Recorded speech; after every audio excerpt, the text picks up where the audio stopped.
Hey guys, and welcome to an overview of the Boss Rc505 loop station. This has been my looper of choice for a few years now, so I thought it was a good time to maybe just do a little refresher in 2021 and work out what settings I'm currently using. So the settings are actually broken down into three different areas. You've got system, memory and rhythm, and it is a little bit confusing as to which area various settings are found, so I'm going to go through them one by one. So first of all, we'll go into system settings. So the ones that are pertinent: LCD contrast, obviously that's just how you're going to set up your LCD so you can see it. Phantom power is just for whether you're using microphones. And next one is what you can display. Now I choose to display multi. What that means is basically tracks that are linked and turn each other off are displayed with this dash, whereas tracks that are unlinked and will play regardless of to what's going on here, these ones are going to just have zeros. So that's really useful when you want, for instance, a verse and a chorus that are one or the other, but you might want drums or various other elements here that are going to be free running all the way through. The next one after that is just what the indicators do. So I've got mine as position and status, so that will basically show me whereabouts in the loop I am at any given moment. After that, auto off, which we don't really need to worry about. All clear, which I like, so that basically means you can long hold the clear button to clear the whole loop. Quick clear basically means you can tap and hold these to clear. Knob mode, I've got a hook because I don't like the idea of having settings suddenly jump, particularly if you've got something like a filter or something. You don't want that to have like a definite gap, so that helps with that. The noise suppressor, so I've got that at 40, so that's a moderate amount of noise suppression, just so you have a nice clear inputs when everything's silent. So MIDI, I've got sync to auto, so at the moment basically if this machine starts it will start putting out clock to my other machines. And that's it for that.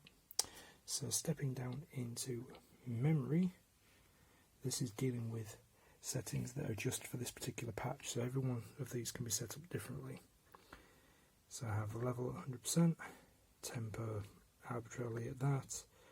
Compression I like to just have +4, so just a small compression, just to kind of basically mean once things are a loop within the system, they just gel quite nicely and basically just have a little touch compression.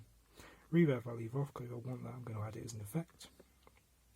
Now this is an interesting one. So basically multi allows you on here to have more than one effect running at the same time, so that has 3 different effects. Now I'll go into why I choose that one on my inputs in a moment, but you can basically choose between multi or singular effects, so you can have either one effect at a time but a more powerful effect, or you can have up to 3 running at once, but you have the play off of having limitations as to which ones you can select between. Track effects, I've got the opposite, so these are single, so only one can be active at once, and that's because I tend to need these for very specific purposes, so we'll come back to that in a minute. So the next setting after that is your record action, which I have as recording to overdub. This saves basically any bump as you reach the loop point, so that's quite nice. So basically it's just one continuous recording, and you can change when things start and stop. So basically once I finish a loop end, I want it to sort of stop at the loop boundary. You can quantize when the recordings end. Now I like to keep my loops nice and in time, so I have that set for at the end of the recording, so at the end of the bar. And loop lengths here, you can have anything up to 1,000, or you can have auto, which is why I leave it on, because it basically means that you can just leave the loops free running until you press stop, and they can all be different lengths. All start basically means you can start multiple loops at once. I don't do anything to do with that. All stop you can use that to round off everything with just a button press, but again I don't really use that. So fade time basically just means when you press stop, if you've got it set to fade, how long does that take to fade? And I normally find it between 2 or 4 measures is enough to have a subtle fade within a song. After that you start going for various things to assign MIDI messages and so on. So we'll go into that one on this one. We'll just skip down to rhythm. And again, this basically just allows you to define whether you have a guide click on. I tend to leave mine to 0, I don't really want a click. And you can have various types of beats and where that comes out. You can have it so it just comes out of your headphones and so on. And whether it just plays in recording, but again I don't really use any of that. Here are some of the things I find the most useful. So I tend to use on my multi-effects, these are the ones I can have up to 3 on at once. I use filter in the first slot, slicer in the second slot, and reverb in the third slot. Now my settings for this tends to be on the filter. You can have it so that it does a synchronization of the rate it rises and falls at. If you just go all the way past the individual settings, you get to these ones that are tempo settings, and if you then go backwards you can make that multiples up to 4 measures. I really like the 4 measure one because it kind of just allows for change over time really slowly. I also tend to couple that with a relatively low depth and a relatively low resonance because you don't want it to be anything more than just a subtle touch to your input effect. Next one is a slicer, so that one creates rhythmic variations, which is really good for ambient music and stuff where you've been noodling for a while and you just suddenly want to find exactly where your loop point is, where your tempo is. Just introducing a little bit of tremolo effect underneath it helps you find some rhythm within it.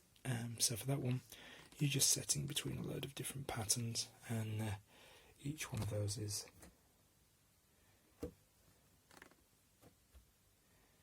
just puts accents in slightly different places.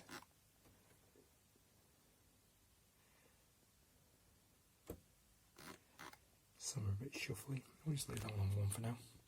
And your reverb is just a good general overall reverb, just to kind of create a little bit more space. The actual starting loop, the foundation loop, you can have that unquantized by having the start stop button off. That will just basically it will loop once as soon as you hit it, and then it will loop again the second time, and then it will begin outputting MIDI from that point. Or the other way to do it is to have the start stop already started, so then basically you already know the measure and it's always going to be basically a multiple of the measure, so it'll kind of do that little flashing thing until you reach a loop boundary, and it'll flash again until you reach the boundary point again. So basically it means that whatever you loop, that segment will always be captured proportionally to the actual master tempo. So on my output effects I have these ones so that one turns another one off, because I tend to want to do fairly extreme things with these because these are more about affecting the recorded track. So they tend to be things you want to do to actually over time alter the track and create kind of new variations within the loops you've recorded. So some of these can actually be recorded into the loop, so changes that you make to this effect will be recorded into the loop itself, whereas others are applied over the top of the loop. So for instance, as soon as you turn it off, you'll go back to the underlying track. So on these I have beat scatter, which is a beat repeat effect which is recorded into the master track, so that's good for creating particularly rhythmic variations within your piece. B, I have beat repeat, which again is another recordable beat effect, so it's good for glitching out currently made beats and just getting a little bit more mileage out of them, variations on drums and so on. And my third and final effect I have is vinyl flick. So that one is basically again another effect that simulates like a tape stop effect, and I tend to have that one to again just create little glitches.